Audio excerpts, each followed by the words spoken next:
37 down, 1 to go. Norwich City are nearly at the conclusion of what has been a torrid Premier League campaign, ultimately culminating in relegation this weekend, although it wasn't a defeat for Norwich City. And there's a feeling that there's probably going to be more support from North London for the Canaries next weekend than maybe from Norfolk, given their current situation. But we'll delve into that in just a moment or so. Welcome to this week's PinkUn Norwich City Podcast in association with Future Radio. I'm your host, Connor Southwell, joined by Paddy, Davitt and Seaman to reflect on Norwich City's 1-1 draw against Wolves, amongst a series of other talking points amongst the Canaries nation. Paddy, I mean, people will have noticed that this is a slightly later released pod in the week, and I want to reassure them that that's not out of shock that Norwich City haven't lost a game of Premier League football. It's largely just down to work schedules and fairly mundane stuff that we won't really get into. But to take that performance on an individual basis against Wolves, if we touch upon that game very, very quickly, that was pretty positive, wasn't it, from a Norwich City perspective? And there probably is an argument to say some of their best away days this season, obviously the game in the FA Cup earlier this season and then that draw, have come at Molineux. Yeah, what might have been, Connor, if they could play Wolves 38 times in a season? I think they might have had a few more points than 22 as it is now. But I don't know, some teams maybe just suit the eye of Smith, Shakespeare and those players. And that was evident again. You know, there was a cohesiveness in contrast to some of the wheels have come off performances, certainly since maybe that little fertile spell around January time when they picked up those points against Watford and Everton. Then had a pause. Then, unfortunately, the other side had to run into Man City and Liverpool. And bar that home win over Burnley, it had been a fairly sorry tale of woe, both in terms of results and performances. Largely, yeah, there was Manchester United springs to mind. They probably certainly deserved to get something out of that game, potentially, if they wasn't making the same individual errors, which has been one of the key factors in why they're going back to the Football League. But Sunday, Wolves, Molineux, there was a cohesiveness to the setup and the players within it. It felt like a system that those players enjoyed playing, with Yanulis in a more advanced wing-back role. Max Aarons, we know, can play that. You had Byram, Gibson and Hanley offering a bit more insurance. And even ahead of that, that you had Pukki with Lise Malou and Kieran Dowell in a almost double creative pivot. At times too isolated. Teemu, we'll get into him, I'm sure. But with and without the ball, you could see what they're trying to do. I think it's pertinent that we caveat it that, it was a Wolves team who are among the lowest scorers in the top 10, if not the lowest scorers. They prior to Sunday hadn't scored in 2 games against Norwich. Not too many teams have struggled to that degree. And they were going into that on the back of no wins in 5. You could see that. It's almost like maybe the steam's gone out of their season, really. So I think we also have to underline that it was maybe a favourable set of circumstances, but, there was plenty of positives, I felt, and something that Dean Smith could probably take moving forward, both in terms of the setup and the individuals within it. So, yeah, more than welcome. And, yeah, maybe that's the reason we are recording now. I think about it, Connor, that we needed just a day or two to process a team at Premier League level under the label Norwich City that actually looked like they knew what they were doing. Yeah, I mean, I kind of spoke about it in my verdict after the game, how it was quite rare, and I think I made this point quite a few times, to see a Norwich City team with a game plan actually executing that game plan to some kind of semblance or some kind of credibility, maybe even, because I think even we saw at Leicester a week prior that Norwich City in the first half did look like that, but it was that inevitable crumble that we saw in the second half, that soft underbelly that's been exposed all too often, which has maybe been concerning. And there was a period, Sam, where Wolves, sort of just after half time, they obviously came back into the game through 8-0. We're going to discuss Teemu Pukki in a moment, but there was that situation where Wolves were knocking on the door, they were putting pressure on, and you felt like it was one of those periods where Norwich City would begin that almost, I've used this expression a few times, but almost that England test style batting order collapse that we've seen in recent games. But that didn't happen. Do you think that's largely down to this 3 at the back system that Smith used? And I think he said after the game that he felt they needed to go in that direction in order to stop the bleeding and stop the sheer amount of goals they've conceded. Was that down to system? Was it down to, as Paddy says, Wolves attacking inefficiencies, I suppose. What do you kind of put it down to? Yeah, I think it was one of the biggest surprises for me on the afternoon was the fact that after Wolves got that goal, they weren't able to then just easily play through Norwich, as has been the way so far. As soon as that first goal goes in, you feel like that's sort of it, and things are only going to get worse from here. So I was surprised to see that. I think in terms of the reason, Dean Smith has been quite clear the last few games that he feels like Norwich are much better when they've got something to cling on to. And I just wonder, although, yes, we did see that strong first half performance and then conceding a goal in the second half, was it the fact that they already had a goal and therefore were, although they had conceded and they had lost, 2 points once that goal went in, they still had something to cling on to. And I think that's probably the logic Dean Smith would go at it with, in terms of what he's been saying is that Norwich have looked pretty good at 0-0 as soon as that goal goes in and they're losing and they're having to fight to get back into it. That's when he feels they struggle. I think the fact that maybe once that goal went in, Norwich still had a point to defend and a point to fight for. Possibly that's the argument. I mean, the system appeared to work quite well. I've seen a few people asking about why he hasn't done this more often, but worth mentioning that Wolves do obviously play with a sort of 3-5 at the back, and Smith has pretty much throughout his tenure just tried to match that up. I can't remember a time when Norwich have played against a back four and he's gone with a back five or a back three, or indeed when they've played against a back five or a back three and he hasn't tried to match that up. So I think that was more about what Wolves were doing than maybe what Norwich were, and the fact that they probably works quite hard on how to stop Wolves. And as Paddy outlined in terms of their offensive statistics this season, not a particularly hard team to stop compared to their league position. So that probably had a good amount to do with it as well. Yeah, you tend to find as well when two teams play free at the back that quite often you get a game like we saw on Sunday where two teams can cancel each other out. I actually felt that Wolves would probably go to a 4 at half time when they brought on Chiquinho. They didn't do that. They stuck with a 5, and I think that probably went in Norwich City's favour as well. But yeah, I mean, ultimately, Pat, it's too little too late, isn't it? People will be looking at this season now, willing for it to end. It will do on Sunday against Tottenham. We're going to delve into that game a little bit more specifically. But as we close off kind of the discussion around the Wolves game specifically, that moment at the end of the game where for the first time we saw Dean Smith walk over from the dugout to the Norwich City fans. I think everyone on the opposition bench did. It was a nice show. I don't know if unity is necessarily the right word, but it was nice to see that moment of appreciation, maybe from the players and the staff to the fans who have travelled thousands of miles this season and seen very little. It's not something that we've typically seen from Dean Smith. He likes to hang around at the tunnel as we've kind of seen. Do you get the impression that this was his attempt to move the narrative on a little bit from that perspective? Yeah, I mean, whether it was a premeditated act or not, but very much so, because he, after the game, talked about almost bringing the parties back together. He talked about togetherness and on and off the pitch, and he did when he was asked actually prior to the game, do you understand the anger from some fan elements? And he said yes. Said the only way it changes is performances, and by definition, results, which should follow from good levels of performance. And he got that on Sunday. And as a result, I think it was a timely reminder, really, that where they're going to now and the challenges they'll face, that it is a case people need to come back together, and that's not meant to overlook or dismiss the genuine frustrations and grievances that will have to be addressed over the summer. Absolutely, but fundamentally, it's going to be a lot easier to do what Norwich are striving to do now if fans, players, coaching staff, other elements are all singing from the same hymn sheet, essentially, which has been the great strength in the 2 championship title wins hitherto under Stuart Webber. And, worth pointing out that those away supporters did, acknowledge Dean Smith as well in a very favourable fashion. They can probably see a guy who's had to front up, certainly of late, and take a lot of the brunt of the frustration, the anger in some elements.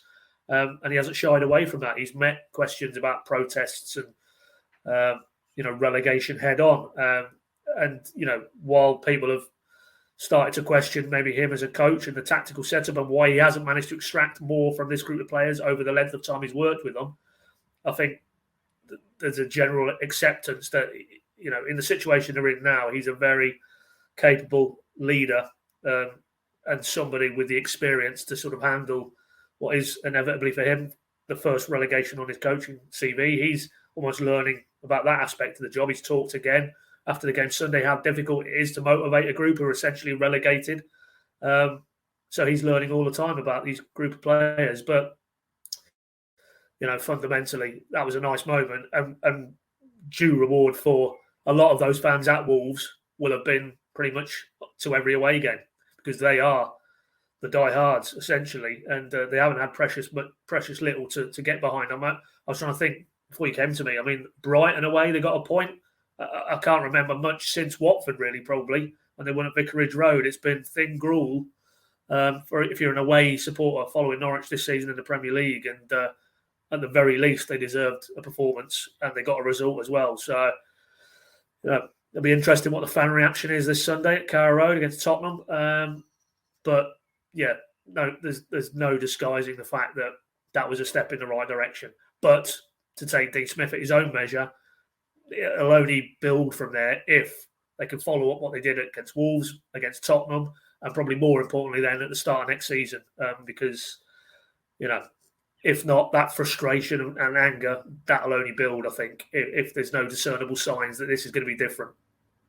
That's been a really key point for me and how I've been kind of thinking ever since Norwich City got relegated, really, which is this disconnect that maybe people are talking about at the moment, the supporters are talking about, and they're far more they're in a better place than us to judge whether they feel disconnected or apathetic, dare I use that word, with the football club, because they're feeling it and they're living it right now. You can understand the frustrations around the lack of communication, given that when Dean Smith sits down to speak this Friday, presumably, unless something happens in the meantime, in terms of someone else coming out to speak, it will have been 3 weeks since Norwich City got relegated, and we're yet to hear from anyone other than Dean Smith, who's obviously players who've spoken after games, but obviously he's contractually obliged to do interviews. So it is interesting what you say around him and how he's adapting to it. And he used an interesting line in his pre-match kind of build-up, Sam, around this game, where he said winning is kind of the perfect sticking plaster, and that's true. And there's been an element to me where I've been thinking about this, where you think this anger, this disconnect, is that just something that can be healed by winning games in the Championship? Is it as simple as that, and then it will subside and people will forget about this season and look forward to another promotion campaign? Or is this something that is a bit more long term? And ultimately, we won't know. I'm not going to ask you that question because we don't really know the answer to it at this stage. But it is essential that, irrespective of what happens from here in terms of playing squad, in terms of people coming out to speak, that they do bring supporters with them. And at the moment, I guess supporters' criticism of Norwich City as a football club before this moment on Sunday, where obviously everyone went over, was that they don't necessarily feel like they have been brought along on the journey. They don't necessarily feel like they have had the answers to really pertinent questions that they want to be asked at this moment in time. So I guess the question is, moving forwards, which is inevitably what we have to do, given that Norwich City have very little to play for, healing that disconnect has to be at the heart of everything that Norwich City hope to do this summer. Yeah, absolutely. And I think they've probably got two objectives next season in terms of, obviously getting promoted will be the number one, and it'll be quite significantly the number one, but probably more than ever, there's a priority in terms of bringing the fans back on side and establishing an identity. I mean, the last time they had to do something like that in such a drastic way was probably when Stuart Webber arrived. So it'll be interesting to see how he handles that expectation and that desire in sort of a second phase of his time at a club, because I don't believe he's been in that situation before. So it'll be interesting to see how they handle that. Obviously, Dean Smith, in terms of the identity, has a big amount to, he has a big hand in that in terms of what he chooses to do with the team selection and the setup, and a big criticism of his time at Norwich. And, speaking from my point of view, I've found it difficult to criticise the results because it's clearly a group of players that isn't good enough for the Premier League. And but he is in control of what he wants that team to look like and tactically how he sets them up. And we're still, I would say, no closer to knowing what a Dean Smith team is now than we did when he arrived, to be honest. We're still trying to sort of hold on to scraps and try and work out things from clues, and that's not really enough at this stage of his time in charge of the club. But I do think winning is going to have a big hand in that. I mean, you look at the 2020-21 season, fans weren't even in the stadium, and I think most of them were pretty happy because Norwich were waltzed into an impressive championship title victory. And I mean, as much as we talk about identity, obviously the main thing that's going to keep supporters happy is going to be wins, and that'll be the priority for them. Getting promoted will be the priority for them. I mean, I suppose it's easier to impart that sort of identity when you are winning, and players are going to want to come out and speak, and Stuart Webber is going to want to come out and do those interviews and tell everyone how he's managed to turn things around. And I think it all starts with winning. And yeah, that's obviously gets a lot easier once they're in the Championship, but I don't think it's going to be quite as easy to get back into that rhythm as maybe some people are anticipating. Well, that was going to be my follow-up question to you, really, Pad, which, I mean, Sam has said there, winning maybe starts that process, that healing process. But is it enough by itself to heal what is this disconnect that people are talking about between Norwich City, the football club, and Norwich City fans? Is winning enough? Does there need to be more elements added to that? I mean, we've seen the club criticised in the last week or so for the way in which they've handled the Player of the Season vote, which, we could have a discussion about. But some people obviously feel fairly aggrieved the fact that they've not been essentially told that the Player of the Season vote is open. This kind of communication points, which if we cast our mind back to 2017 when Stuart Webber and co arrived at the club, it was all about transparency and communication, and how irrespective of results on the pitch, it would remain a constant that fans would be in the loop and told, and ensured that the messaging was always there. It doesn't necessarily feel, for whatever reason, that has been the case this season, and they've been kind of beaten around the head a little bit with that by supporters. So is winning enough to heal that, or does there need to be a shift in terms of the way they communicate with and to supporters, but also how they involve them on that journey as well, which they did so brilliantly at the start of Stuart Webber and Daniel Farke's tenure? Well, ultimately, I think on the point of, is that enough? I think only a fan really can answer that. It's probably not for me to because ultimately you're asking somebody who supports that football club, are they happy if it was just about winning games on the pitch, or do they want more from their club? And as you rightly say, when Stuart first came in, that's how it was to be portrayed. And a lot of what they have done has been about the community. And, my mind's just popped into my head, during the height of the pandemic, you've got the two kit men there going out and delivering whatever it was, food parcels or supplies or whatever. And Christoph Zimmerman, I remember, he went out and was knocking doors and delivering medicines and things like that. And they're just two things that popped into my head. But there was that element to what the club was about, that it is about being rooted in its community and understanding its fan base, and not treating them as a customer and as a transactional relationship, but as, we're all in this together, essentially,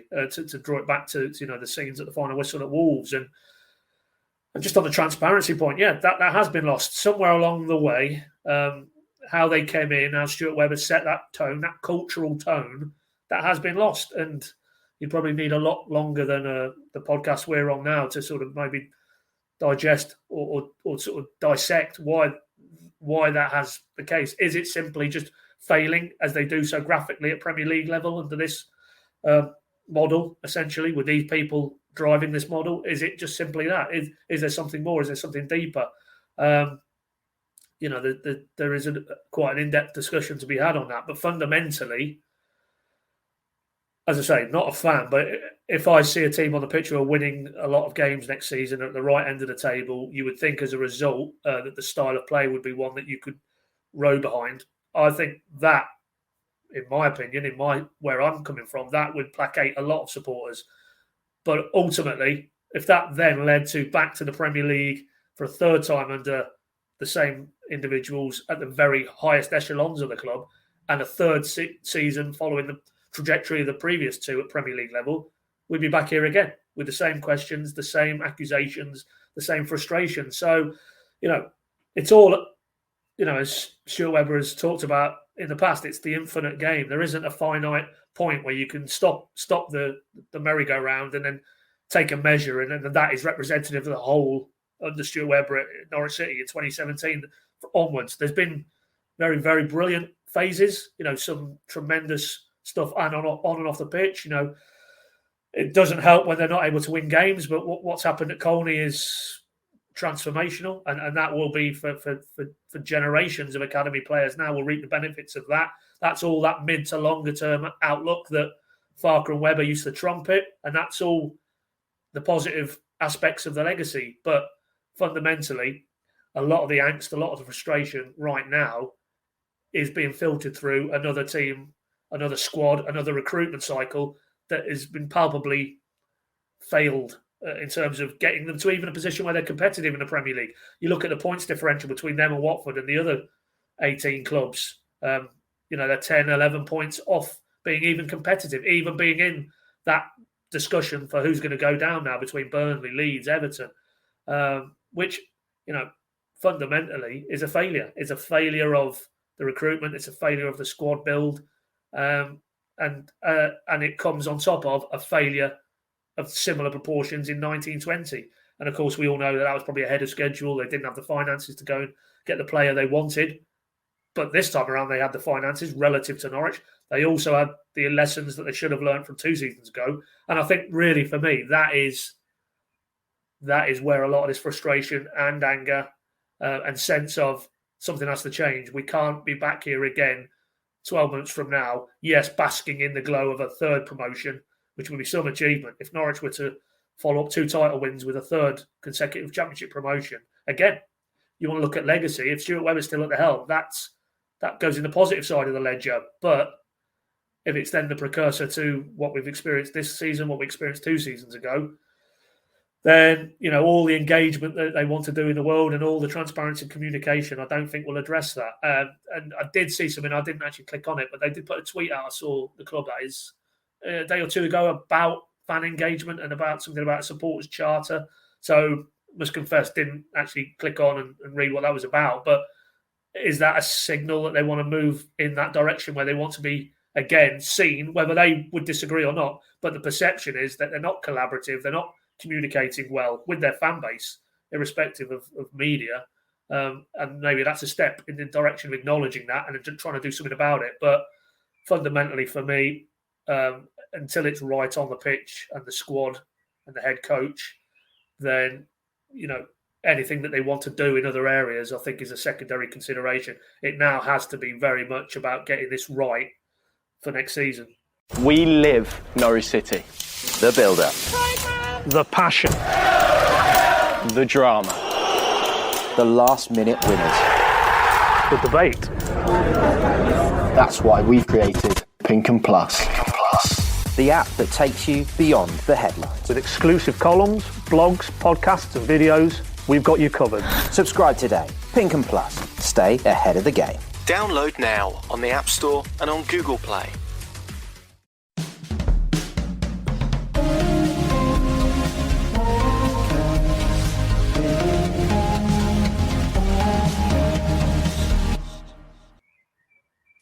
Yes, absolutely. Which makes it all the more intriguing for me. And like I say, I think it poses questions that we'll only really be able to answer when next season starts, around where supporters are and where supporters are feeling. We've obviously seen more empty seats, I would say, and there are various reasons for that, obviously. But we've seen more empty seats in the last couple of games at Carrow Road than I can remember seeing possibly ever, but certainly in the last decade or so.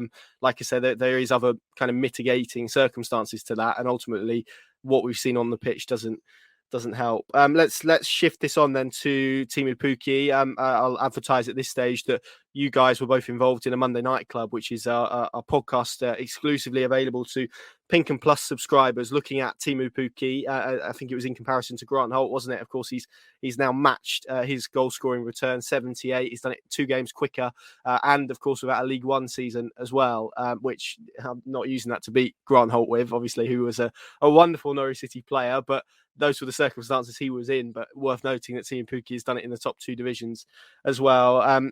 Sam, it was a trademark Pukki goal really on Sunday. It was one where he almost sort of caught the keeper out, one that was maybe typifies him really, which is based on intelligence, based on really good movement as well. I thought he gave Connor Cody an absolutely torrid afternoon. He was took off at half time as well, wasn't he? But in terms of Teemu Pukki as a player, as someone who scores goals for Norwich City, as someone who is a free transfer, some footballer, isn't he? Yeah, and this is arguably his most impressive season given what's been around him. I mean, yeah, the intelligence to score that goal and to score many of the goals that he scored, really. I mean, rarely would you see as prolific a player who manages to roll the ball into the net so slowly on such a regular basis. But he's just got that intelligence, and without being the most powerful and probably the most skillful or the most quick footballer, he just knows how to find the net, and he knows clever little tricks to do that. And I suppose that's why we've seen him over the years get better with experience. Really, you don't really talk about a 32-year-old striker continuing to get better, but if we look at his campaigns, you know, from one to the next, it's been improving all the while. Really, I mean, I'd argue this is far more impressive than the 11 goals he got in the last Premier League campaign, given that last time he had Emi Buendia with him.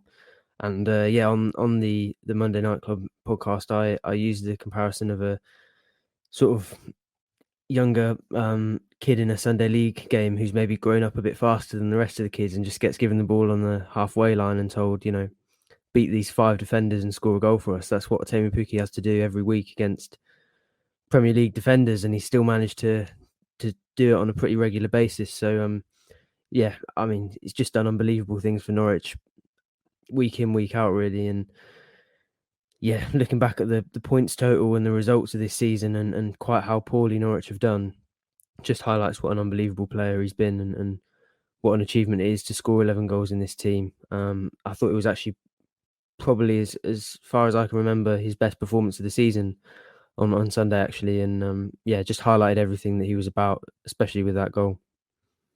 Yeah, I mean, again, we could delve into all kind of statistics. I spoke to Teemu Pukki actually in the Molineux tunnel, and he kind of was asked the question about whether this season, or he was happier with this season's return compared to essentially what he did in the Premier League 2 years ago, which was 11 goals. And he said that actually a target he set himself was to score a bit more consistently. Obviously, he had all 11 goals by January in the last Premier League campaign. He's obviously done that more consistently. And like you say, Sam, with probably not a lot of service, the fact he is also Norwich City's top assister says that he has had to be his own, well, not his own supply line, but he's had to be Norwich City's supply line as well. I mean, his goal involvement percentage, 61%. That's higher than any player in the Premier League, obviously relative to the amount of goals that Norwich have scored.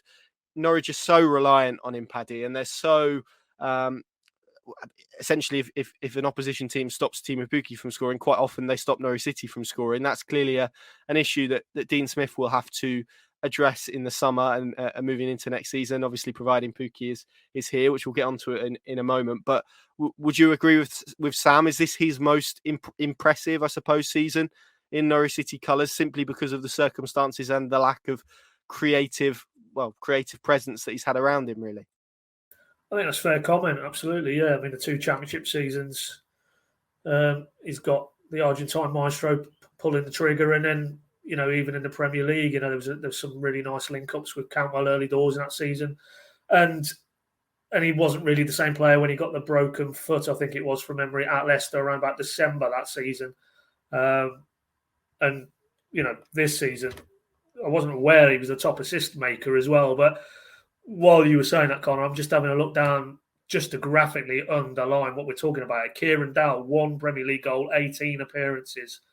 A player who you would firmly bracket in that creative category, should be adding goals, should certainly be adding assists. I'm scrolling down here. Pierre-Lise Malou, 32 appearances in the Premier League, 1 goal. Not good enough. Matthias Norman, okay, slightly deeper, but we've seen the quality that he's got on the ball. 22 appearances in the Premier League, 1 goal. I'm not reeling off assists, but I'm pretty sure neither of those players, or Dowell for that matter, have too many in the assist department either. Kenny McLean, 31 appearances, 1 goal. Not good enough. Rashica, biggest disappointment for me. 30 games, Premier League-wise, 1 goal. 1 or 2 assists, obviously. But, Norwich are where they are now, sadly, because they haven't got that creative ability in the final third at Premier League level, with the exception of the main man. And I'm afraid as a newly promoted club, even coming back for the second time, you need more. You need more than reliance on one person. And Dean Smith acknowledges that. When he talked about the wide players recently, he said we speak to them constantly about their goals and assist output. We work with them on it on training, but ultimately, we need to see it in a game cycle. That hasn't happened often enough. He talked about earlier in the season, I'm pretty sure he talked about McLean, Lees Malou, Norman, Gilmore. These lads, they had to chip in. They didn't do that over the piece. And by no manner of means is the lack of creative output, tangible output. I'm not talking about nice bits of play, lovely threaded balls, good movement. We're talking goals and assists. They're the metrics that count. And Norwich palpably haven't had enough of those type of players at this level. And allied to obviously the individual errors and the weakness defensively too often this season. It's a toxic mix. But Evan, I said it earlier, they're still 11, 12 points off sort of being back in touch with the other 18 clubs. You take Pukki's productivity out of it, it'd have been, I dread to think, there's frustration and anger now. What would it have been if you subtract Teemu Pukki's goals and assists? It would have been a tale of woe, as it is already, but to a level hitherto unplumbed. So, yeah, tremendous from that man that he's carried the weight and the burden and the expectancy, but him alone, it wasn't going to be enough, and it hasn't been enough. So, we all just hope maybe to move this forward that he's still in and around it come the start of next season. Absolutely, and that element, Sam, in terms of the interest in him this summer. I mean, he's now scored more than 20 goals across 2 Premier League seasons. That's a hard feat in himself. I think there was certainly watching that game on Sunday, thinking if Wolves had Teemu Pukki rather than João Jimenez up front, they may well have been in a better position. He's, you look at some of the company he's keeping in terms of the Premier League goal scoring list. It's incredible for a team that's been as poor in an offensive perspective as Norwich have been. There will be clubs inevitably this summer who are looking for a striker, who are looking for that natural finisher with really good movement, someone who works really hard. And undoubtedly, Teemu Pukki will feature on a shortlist of some club somewhere. And it begs the question, really, can you foresee a situation where, even though Norwich have obviously activated this option that they've got in his contract, where Norwich City are kicking off in the Championship next season and it isn't Teemu Pukki leading their front line? I can't really, but purely because I think he's worth way, way more to Norwich than whatever they could get from any buying club. I mean, obviously...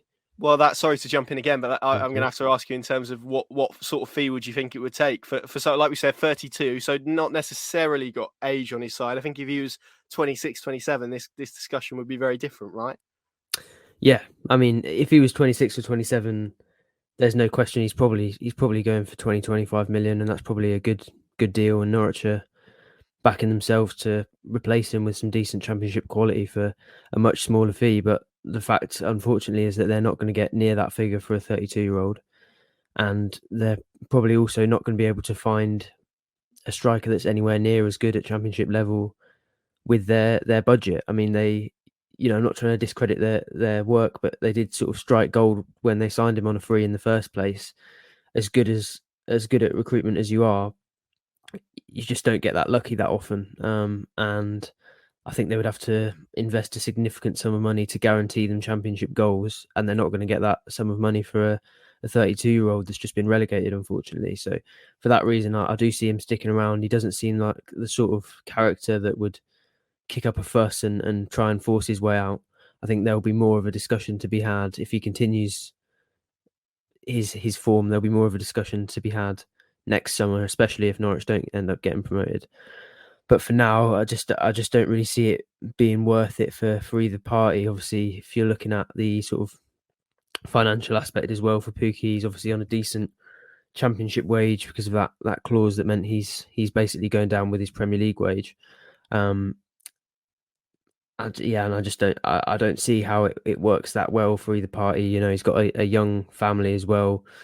Probably doesn't want to move them. So yeah, I probably do see him at Norwich kicking off in a Norwich shirt next season.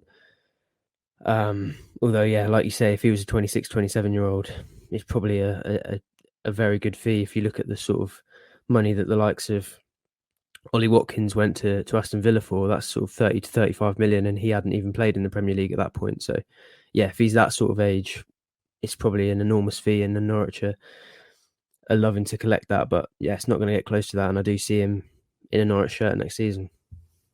It's an interesting one, isn't it? Because the contract situation obviously does give Norwich a bit more security, and I felt the comparisons that you gave there were interesting because take someone like Neil Maupay, for example, who obviously Brighton signed for, you're going to have to help me out here, was it 20 million quid at the time? You look at the 2 Premier League seasons that he's played in, that Teemu Pukki has also played in. Pukki's outscored him twice in both campaigns. He got 10 last time and he's currently on 8 this year. So obviously that could change in the final game of the season, possibly not. But Pads, I mean, is it a situation where, because I think, forget kind of the Premier League, inevitably you would imagine there will be some clubs on the continent that would be interested in Teemu Pukki as well. So is it a situation for Norwich City, irrespective of what happens in this transfer window, that a discussion about a new contract does need to happen at some stage? And I suppose it's up to him. And, every conversation that we've ever had with Teemu Pukki, and from the conversation we've had from other people, as Sam says, it does seem like him and his family are very happy in Norfolk, but you never really can work out for sure what's going to happen at the start of a transfer window. So is it a case, even though this option has been activated, that a conversation with Teemu Pukki will need to be had about where he sees his future, but also about the possibility of extending his stay even further? If not, we're in a situation 12 months' time where Teemu Pukki could walk out again for free. Well, that is true, but if it comes off the back of him firing Norwich back to the Premier League, is he going to turn down? Because there'd be no question Norwich would want him then, even 33 going on 34, they'd want him in the Premier League. And if you're Teemu Pukki, it is still the allure of the Premier League. I think he'd accept another deal beyond that. So that scenario doesn't concern me, but ultimately, we're talking about, a lot of this pod has been about repairing bridges, the engagement levels, that sense that we're all in it together. Can you begin to imagine if Norwich sanctioned the sale of Teemu Pukki this summer? That would play with the general populace. What was the quote from the Wolves fans about Neves? You'll have riots on your hands, wasn't it? That was the chant. It would be similar, wouldn't it? We don't want to talk that up. I don't think that happened in Norfolk from my experience living here, but an already disaffected, I think it's safe to say, without launching into hyperbole, fan base would be, well, I don't even know how you manage that situation in terms of the messaging. If you offload Teemu Pukki on the back of what we've discussed about his absolutely critical influence on this group of players, certainly at Premier League level, magnified at Championship level, I just don't see that scenario. Not only on terms of Norwich would have to have, some serious plan B lined up if they were to sanction a Teemu Pukki sale. I just think the way Dean Smith has talked around him prior to taking the option on and then post the confirmation of it coming out, Dean Smith, again, a very wise sort of counsel, been around the block, knows what it's all about. Every soundbite he talks about Teemu Pukki is he's here next season. We need to supply Teemu with that creative 10. We need Adam Eder and Josh Sargent and Dougal maybe to step up and help Teemu. He very much is planning with Teemu Pukki in his Championship plans and a leading role, given his influence thus far under Dean Smith and prior to that Daniel Farke. So the only way I see that changes, as I say, if Dean Smith wants him, if City know the sale of him and how that would play out, which they surely do, and they didn't have a viable alternative to put on the table to placate your fan base, then the only aspect of it is Teemu himself and his representatives and his family. If they feel something tangibly comes to them that is an offer they'd like to explore and maybe even take up, then it's a game changer, isn't it? Because ultimately, if Teemu Pukki says he wants out, it's a difficult one to convince him otherwise, given he's only got 12 months left, and then Norwich could, clearly not the figures you boys were discussing, command a transfer fee, but a transfer fee nonetheless. So that's the only way I think this shifts this summer in terms of, is Teemu here or not, is if Teemu and his representatives and his family feel there is something out there he'd like to go and explore. And you just don't get that sense. You spoke to him most recently, Connor, at the weekend. The way he's performing on the pitch, how he seemingly is enjoying his football, even in a side which are heading back to the Football League. All of that suggests he's very comfortable in his own skin here in Norfolk with a young family. He's loved here by the fan base, the historical sort of class he's now reached in terms of goals and the people he's in the company of, the Grant Holts of this world and beyond, Ewan Roberts and some of the even generational strikers, Johnny Gavin, Terry Alcock, that they are all ties I think that bind, and ultimately he will feel, and I'm sure this is where Dean Smith has been really good, that he's reassured Teemu Pukki, look, we know this isn't where we want to be. This is not where I want to be at the minute. Stick with us. We'll put it right in the summer. We'll do what we need to do. And I promise you, Teemu, we will have a team that is good enough to compete at the top end of the championship, and you will be the main man in that team. And I think if Teemu Pukki has heard those sort of messages, then he stays and we move on. And then, in terms of the contractual status of him, I'm pretty sure those conversations will already be have had, will continue, because ultimately you don't want a scenario where 12 months from now he's a free agent and he goes, particularly if it's off the back of a successful season. I think you try and, if he's still showing there's no diminishing of his powers next season, early part of next season, he's still scoring goals, he's still pivotal to our Norwich play, then you tie him down longer, because, as Sam rightly says, there's not too many Teemu Pukkis about, certainly in Norwich's price range, and the chances of him finding one this summer are pretty limited, I would think. So you won't get better than him, so you keep him, you build around him again, and then if everything falls into place, they're back in the Premier League in 12 months' time. Teemu Pukki will be still in and around it, albeit then the narrative will probably shift at that point, given his age, to there needs to be succession planning. But, in the intervening 12 months, Adam Eder may really blossom under Dean Smith's tuition, and he then, this time next summer, looks like a player who could finally carry the mantle and be the successor, the natural heir to Teemu Pukki that Norwich will inevitably need to find. But I guess, as Dean Smith said when he was asked about, well,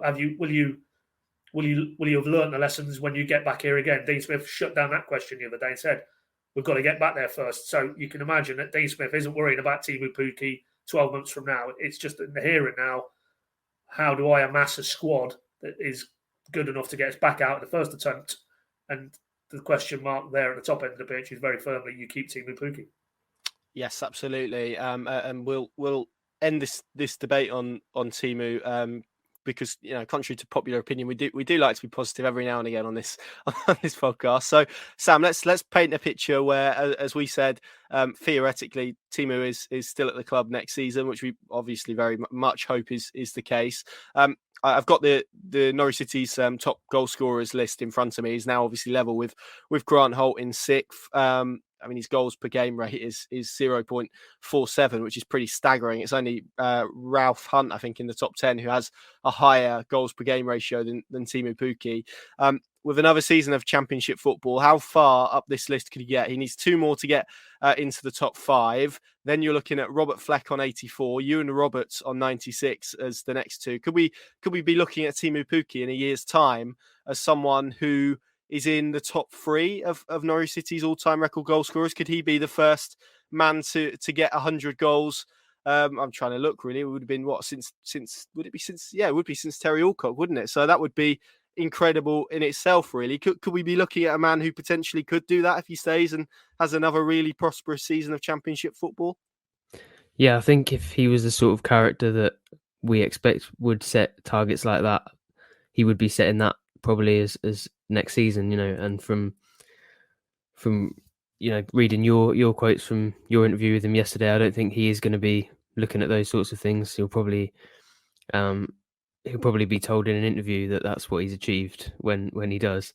But yeah, I think that's what he's got to be looking at. It would be 22 to get to 100, and looking at the rates of scoring he's got in the Championship before, 29 and 26, even with a little bit of room for decline if we're considering the fact that he's going to be 33 by the end of the season. I think that's a realistic target. I think whether he achieves it or not is probably going to be down quite a lot to Dean Smith and Stuart Webber's attempts to set up a team that's going to provide him with the chances and the service that he needs, because they haven't this season. As we discussed earlier, he still managed to score 11 goals, and maybe that suggests that even without a new creative player or a new system that's going to provide him with chances, he might be able to score a few. But I don't think that's necessarily totally sustainable. So I would say a lot of whether he gets into those sorts of brackets and whether he catches up to the likes of Ewan Roberts is going to be to do with the rest of the team. Football is a team sport, and as much as we praise an individual, he's not going to be able to do it on his own. So yeah, a bit boring that everything comes back to recruitment. I'm getting sick of talking about recruitment and hearing everybody else talk about recruitment. But yeah, I think if they manage to find a Buendia-esque player, probably aren't going to be able to get a player to the same level. But if they can find that sort of player that's decent enough at championship level, I don't really see anything other than possibly injury stopping him reaching those sorts of numbers. Yeah, it would be incredible, and like you say, just very quickly, a very, very, very big summer for Norwich City's recruitment department as well. But we don't need to delve into any more detail. I mean, one word, Sam, Teemu Pukki, player of the season for you. Absolutely. Paddy, same for you, I'm guessing. Affirmative. Yeah, so let's actually do the top three then, because I think for me, first and second are relatively straightforward, but third I'm really struggling. I mean, it remains to be seen if we even find out who finishes second and third in this vote. But Paddy, to throw it to you, I mean, who would you have as your second and third under Teemu Pukki? I mean, for me, it's probably Grant Hanley, but I must admit I'm probably really struggling now to fill that third place spot. I don't know about you. Well, absolutely struggling. I mean, yeah, Hanley second, and then I genuinely wouldn't put forward a third if I'm brutally honest. I'm looking down the list. Sam Byram? Well, yeah, you say that. Well, 10 appearances, 10 starts. Is that a wide enough sample? It's the narrative, though, isn't it, around it, and the fact that he's got back to playing, and the level that he's got back playing to, I suppose. I mean, Grant Hanley did it, I think, in his first season. He only played half a season of football, didn't he, and came in the top three. So, well, yeah, but that's double the games that Sam Byram has. I mean, yeah, I wouldn't dispute. I mean, I did think Byram, and I discounted him because it's 10 games. Therein lies. If Sam Byram can make the top three after 10 starts in the Premier League, you've had a bad season if you're a squad. So. But that's a very good point. In terms of a guy who pretty much didn't kick a ball for 22 months, really questioned whether he'd come back. Certainly to the level he's reached this season. And now throwing it forward, you've got Dean Smith talking about him as captaincy material and probably the most surprising player that him and Shakespeare encountered in terms of their opinion of somebody, and then when they actually got to work with him. So that's a fair shout. Yeah, I think. But third on the list of three in a team who got relegated. I don't think it's one he wants to be clearing out a part of his mantelpiece for if I was him. No, I think he's big on DIY as well, so I'm sure he's got a few mantelpieces around his house. But I mean, if it would have been a few weeks ago, Sam, I'd have probably said Tim Krul for that third slot. But I think mistakes in recent weeks maybe have. Well, he's obviously out of the team now, and that we haven't even had that debate around goalkeepers. Maybe that's one we'll save for next week's pod, because I think it will be quite telling if Tim Krul is put into Norwich City squad for Sunday's game, and maybe the narrative of what we can read into that or not, as the case may be, ahead of the summer. But third place for you, Sam, presumably you agree with Hanley in second. I mean, you've put Sam Byram forward there. Brandon Williams, I suppose, is someone else who's been spoken about. I don't necessarily really see that if I'm being honest. Would you throw any other names into the mix for that third place spot? Yeah, I think Krul and Williams is a similar story, really, isn't it? And not that either of them were pulling up any trees, but it's a sort of semi-promising first half of the season, followed by quite a few errors and quite a sour ending. And I think, yeah, Krul might even have been in the mix for first. Probably not. I mean, nobody was ever going to challenge Pukki, given what he's gone on to do, but there is quite a regular occurrence of the goalkeeper getting it when there's quite a dismal relegation. I think maybe out of sympathy for how often he's had to pick the ball out of his net. But yeah, it's difficult to find more names to throw into the mix. I remember a time when sort of by canvassing social media, you might think Williams was actually the favourite for player of the season. But yeah, I mean that's not trying to be too harsh on him, but that's how far a young, enthusiastic English player that doesn't mind a slide tackle, that's how far it gets you when a team gets 22 points, isn't it, really? Well, I mean, we'll see how many they get against Tottenham, but yeah, I mean, I suppose that's the headline, really, isn't it, that we're saying Sam Byram is the favourite for third place based on 10 games. That's one of the best sort of encapsulations of how poor this season has been, if you like. That a player literally 10 starts and a lot of them out of position. That's a player we're talking about for the third best player of the season, and second is a centre back that's, I don't know the exact number of goals they've conceded, but conceded an enormous amount of goals. I mean, yes, it's not great, is it, as a reflection of how the season's been? And I'd love to be able to answer your question, but I'm genuinely struggling to throw more names into the hat, really. Yeah, every name I think of even suggesting feels like it might damage my journalistic integrity if I put it out there. So it's a difficult one, really. But yeah, the nature of this discussion really shows how poor they've been this season, doesn't it? Yes, it does, and I think you're right. I'm probably on board with Sam Byram actually after that, but I must admit, as we said, it's 10 starts, 4 different positions for him. So there we go. Although I think he's gonna, if he can keep himself fit, of course, which is the caveat to any conversation around Sam Byram, it does feel like he's got a rather prominent role to play next season, which in the Championship you would expect him to really excel in. That probably brings us nicely to the end of the pod. I wanted to chat a little bit about an event that we're hosting next week at Epic Studios in Norwich. It's going to be me, Paddy, Davitt, but probably more pertinently, Chris Sutton is going to be joining us as well. If you are a subscriber to the PinkUn Plus app, you can join us for free as well. We'd love to see you there. It's going to be a discussion around this season. You can put your questions to Chris, and I suppose you can ask me and Paddy a couple if you'd like as well, although I don't think we're probably expecting too many with Chris in the room, but it should be it should be good. It would be nice, Pad, I'll throw it over to you really to see people there after what's been a really torrid season. We're going to try and probably move the conversation to be a bit forwards looking as well, but inevitably we will chat about the season that's been. It's a couple of days after the Spurs game as well, isn't it? So it's a nice way to kind of bookend the season.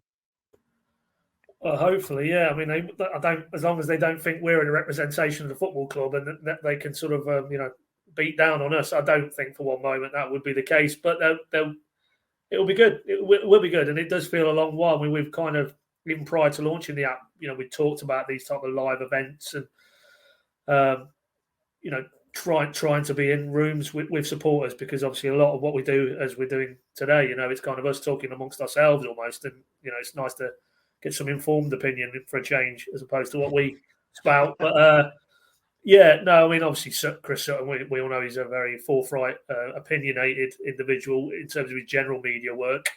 But with his Norwich connections, to get his insight and his take on both this season and maybe, as you say, to want to move it in a more optimistic direction, what comes next and then beyond, that should be a great event. And hopefully, if it goes reasonably well, the first of many such events. And as you say, Connor, if you're a PinkUn app subscriber now, you just need to go into the app. There's a pinned story, and you click on that, and you'll, if you haven't already done so, there's a promo code, so that will get you a free ticket for next Tuesday, the 24th, Epic Studios in Norwich.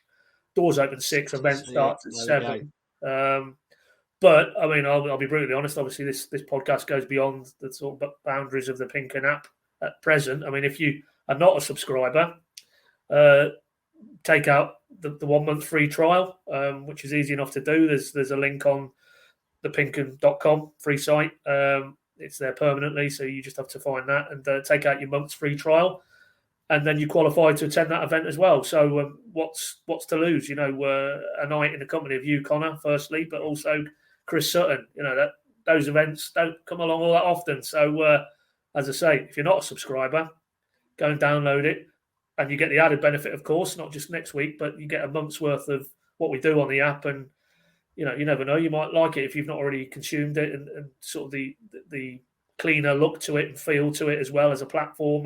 We're pretty happy with how it started 6 months in, but we obviously have plans to move it on and come and have a look if you haven't already done so. So it's a win-win. What have you got to lose? What else would you be doing on a Tuesday night in Norwich is my question to you boys.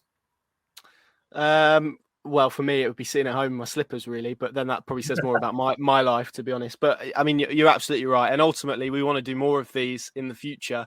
And the only way to do that is for people to come along and to help us with them. So hopefully, I'm sure plenty of people listen to this podcast, and hopefully we'll be able to see you in the flesh. And it'll be good to meet some of you and get your Norwich City opinions as well. So as Paddy said, details for tickets, which you can get for free as a PinkUn subscriber. We didn't tell you about the cheat code in case anyone asks, but you can obviously take out a free trial and do it that way as well. And that's the best way to see you there. So hopefully we'll see as many of you there as possible for our end of season event, and hopefully by maybe the next one, as we maybe look ahead for next season, possibly will be a little bit more positive as well. Boys, thank you very much. Thank you all very much for listening as well. Of course, we'll be at Carrow Road next weekend for the finale of this wonderful Premier League campaign for Norwich City against Tottenham. Feels like we might have might be more Norwich fans from North London as I started the pod with than in Norfolk, or maybe more interested in the outcome of the game. But it's going to be interesting nonetheless. Enjoy the rest of your week and enjoy your weekend as well. Hopefully the weather is as nice as it is today. It's absolutely boiling in Norwich from where I'm sat, but maybe that's just because I'm sat right next to a window, which is not particularly helpful. But there we go. Thank you very much for listening. See you soon.